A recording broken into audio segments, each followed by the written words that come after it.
Hi students, how are you? My name is Didi Misra and today we'll see the SN2 reaction. Last class we have discussed SN1 reaction. So what do we mean by SN2 reaction? It is nucleophilic substitution bimolecular unistep reaction, or it is substitution nucleophilic bimolecular unistep reaction. As said before, SN2 reaction will be given by methyl halide 1 degree and 2 degree haloalkane, whereas SN1 reaction will be given by 3 degree and 2 degree haloalkane. Now we'll see one example. Let us take this methyl chloride over here, and now I have given this OH minus, and the product formed will be OH CH3 plus Cl minus.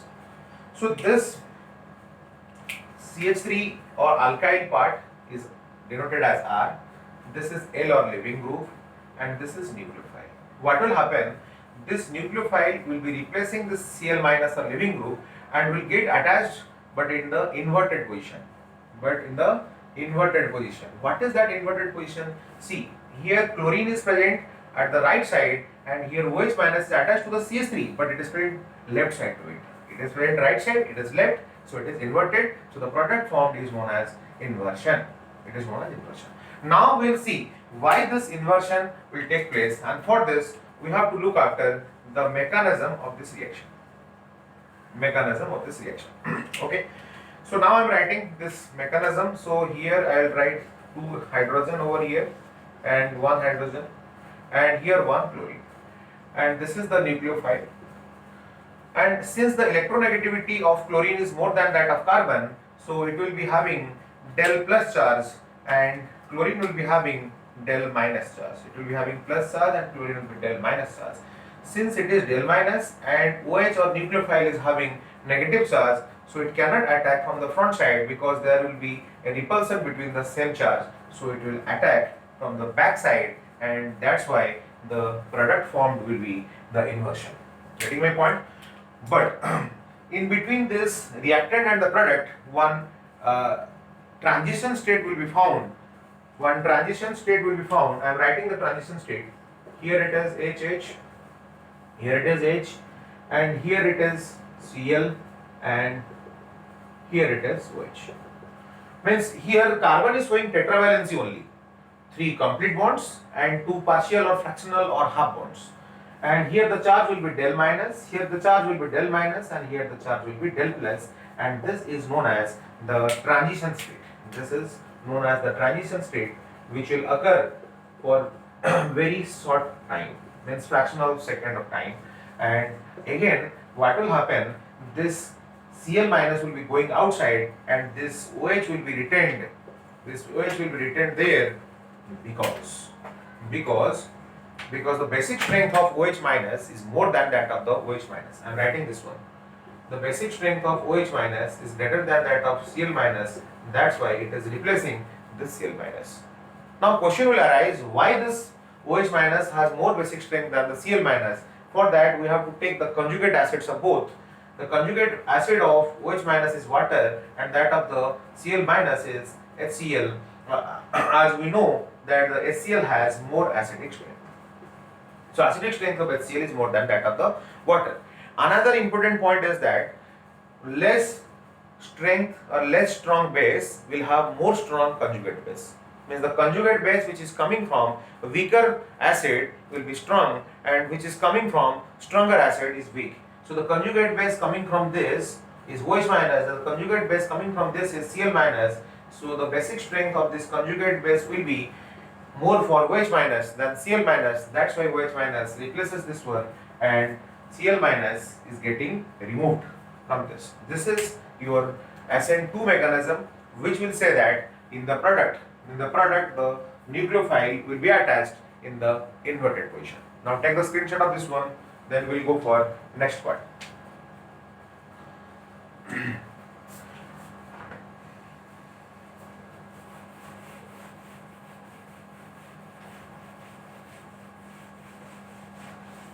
So in the reaction, we can write the rate of reaction or the expression for the rate of reaction, and the rate expression will say that R equals to K into CH3Cl concentration and OH minus concentration. The right expression will be like this. Since in the reactant side both methyl halide or methyl chloride and OH minus are there, so the order of the reaction will be 2, and since two molecules are getting reacted with each other, that's why the molecularity is also 2. That's why it is known as bimolecular reaction. And since directly from reactant the product is formed, that's why it is known as unistep reaction. Okay. So now we will write the example of this another 2 degree haloalkane. As said before, 2 degree haloalkane can show both SN1 and SN2 reaction. So, but whether it will be showing SN1 or SN2, it will be decided by the solvent. Means 2 degree can show SN1 reaction in presence of polar protic solvent like water, methanol, and the same 2 degree will be showing SN2 reaction in presence of polar aprotic solvents like acetone, DMF, DMSO and HMPA. So if I will take one example, that is it is of 2 degree, and let us give this OH minus as the nucleophile. Since it's a 2 degree haloalkane, so the solvent will decide whether it will be showing SN or SN2. Let us give this DMF over here. So since it's a 2 degree haloalkane and DMF is a polar aprotic solvent. What is polar aprotic solvent? Means it is a polar one, but it cannot release the H+. So in presence of this one, what will happen? This will be showing this SN2 reaction. And in SN2 reaction, as said before, it will be giving the inversion product only. So what will happen? The Cl is present over here in the right side. So in this product, the OH or the nucleophile will be present opposite to that, means it will be in the left side, and the hydrogen will be automatically going to the right side. So this will be the product. So as this is a chiral carbon or optical active molecule, and this will be also a chiral molecule. If it is showing the stereochemistry or optical activity as D form, and it will be showing the optical activity as L form, since the stereochemistry or optical activity is getting changed, it is known as inversion. But this thing was discovered by Walden, so this is more appropriately will be known as Walden inversion. Means in SN2 reaction, always inversion takes place, but if in the SN2 reaction, if the molecule is a chiral one or it is showing the optical activity, then it is known as Walden inversion. Okay. It is also affecting the geometrical isomers. That is, if I write this one, the cyclobutane, and here HCH3, and here HCl, and here HCl. So this form is a cis form because both the hydrogen are present in the same plane. If I am giving this OH minus of the nucleophile here and also giving the solvent, because this is a 2 degree haloalkane, for this the solvent will decide the mechanism. It's the DMSO, and means this is the polar aprotic solvent, so it will be showing SN2 reaction. So the product will be inverted one. So again we'll write the same cyclobutane. So this will not be changed, but here it will be OH and here it will be H. Means now it is a transform. Means SN2 reaction will affect the optical activity. SN2 reaction will also affect the geometrical isomerism. Okay, take the screenshot of this one, then we'll see the characteristics of SN2 reaction. Now, so the first part is, it's a simultaneous attack and simultaneous removal type. Means when the OH minus is attacking to the carbon of the substrate or of the alkyl group, or the carbon with which the halogen or leaving group is attached, then only it will be removed. So the strength of the nucleophile must be high.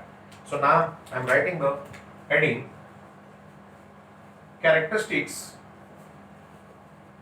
of SN2 reaction. Of SN2 reaction. The first part is it is a simultaneous reaction. Means the nucleophile will attack the carbon and simultaneously the chlorine will be removed. Second point, since it is a simultaneous reaction, the strength of nucleophile must be high.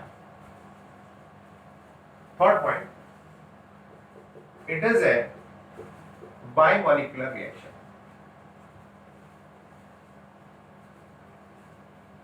Fourth point, the product formed in this reaction,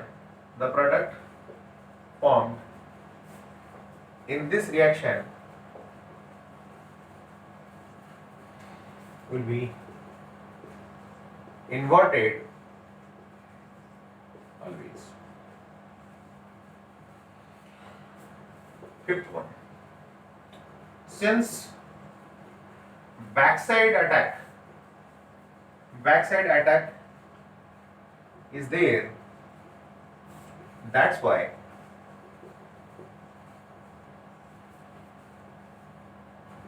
less bulkier haloalkane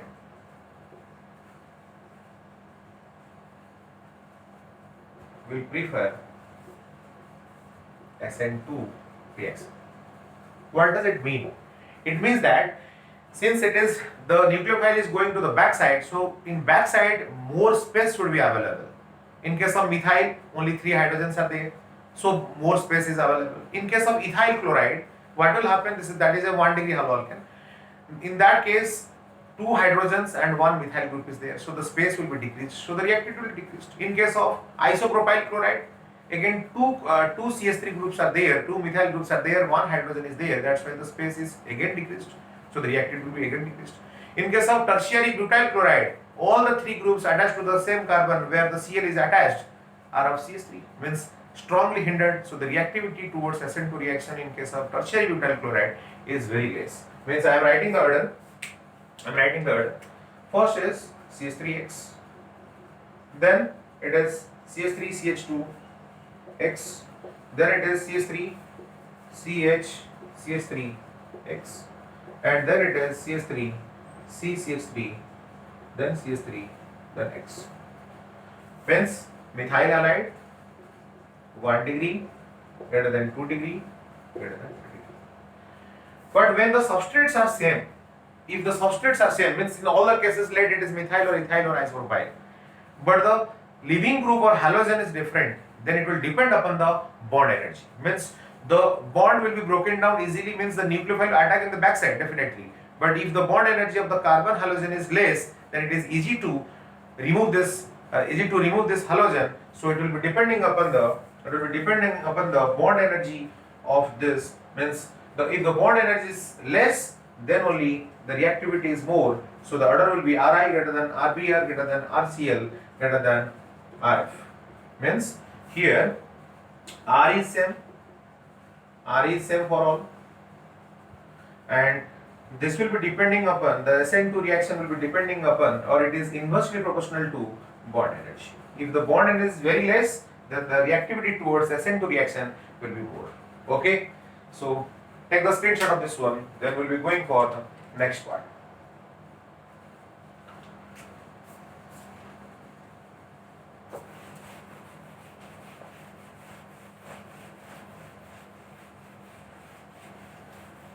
So this is a unistep reaction, so there is no intermediate like SN1 reaction. In SN1 reaction, carbocation was the intermediate, but here no intermediate is there. No intermediate is there, so no rearrangement is there. No rearrangement is there. Okay, because in case of carbocation which is formed during the SN1 reaction, carbocation can be rearranged by methyl shift, by alkyl shift, by phenyl shift. It can be rearranged, so the expected product may be different. But here in case of this, no intermediate is formed. That's why no rearrangement is there. Then we'll be going for the energy diagram. We'll be going for the energy diagram. That's for which reaction? This is the reaction CH3X plus OH minus. It will be giving you OH CH3 and OH CH3 and Cl minus. In between these two, the transition state will be there. So for drawing this energy diagram, we'll take the energy in the y-axis. Energy is in the y-axis, and reaction coordinate in the x-axis. This is the this is the y-axis. This is the x-axis. So since it is giving the more stable product, so the energy of this one will be less than that of this one. So we'll take as a reactant here, and this will be giving the product over here. The energy or enthalpy of this reactant, which is CH3X here, will be more than that of the product, which is CH3OH here, because it's more stable, so its potential energy is very less. And this energy, this higher energy, is of transition state, that already I have written, that is carbon, 2 hydrogen over here, hydrogen, then dotted Cl, then dotted OH, del minus here, del minus here, and plus here. So this is the energy diagram of SN2 reaction. So next class we'll discuss about some interesting and conceptual question about SN2 reaction. Till then, bye bye all. Thank you for watching.